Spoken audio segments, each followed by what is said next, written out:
Kate Beckinsale stars in and Len Wiseman directs the inaugural entry into the greatest postmodern action horror franchise of the 2000s, Underworld from 2003. Well, where to start with this? Ceylon, a vampiric death dealer assigned to hunting down werewolves, the arch enemies to her species, becomes suspicious as the werewolves try to hunt a human with vigor that is uncommon. So does Ceylon enter the rabbit hole with an insidious conspiracy that could potentially bring down the vampire's rule. It really can't be understated how much of an impact the Underworld series had in the mid-2000s. Though it was not the first of its kind, and I know, I reviewed it, Underworld had the greatest influence on both horror and action cinema for well over a decade, as the effects can still be felt today. Not only the franchise practically was the aesthetic template for the modern day video game adaptation, it can also be argued that the commercial viability of the franchise spearheaded the then still out there Matrix style of filmmaking into the mainstream, whether we as audiences liked it or not. In terms of how Gen Y films looked and felt throughout the 2000s, Underworld's impact was far-reaching and some would say irreparable.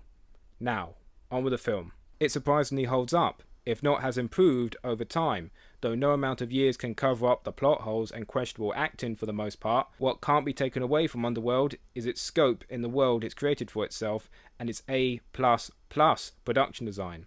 It's seriously maddening and just a little sad in today's cinematic climate, the kind of practical props that were built for this film. In many ways, the universe of Underworld is more impressive than the central plot itself, which is chock-a-block with thespian cliché, such as being a key defense of the franchise from its fans. In the end, what Underworld amounts to is a Jacobean drama infused with gothic tropes and a postmodern sci-fi sensibility. Try saying that with any self-respect. It's too broad to be engaging on any other level than base emotion, which thankfully it does achieve with characters having full-fleshed arcs and development, despite most, if not all of them, being archetypes. Underworld goes back and forth in terms of its ideas and execution so often that it ends up being quite a divisive film. I shouldn't really have to tell you what kind of person would dig this, they should know already. However, on an academic level, I stress that it should be appreciated more and seen as one of the definitive Gen Y films of the 21st century thus far. Remember to like, comment and subscribe. Tomorrow's film will be the sequel and the last film of this marathon, Underworld Evolution.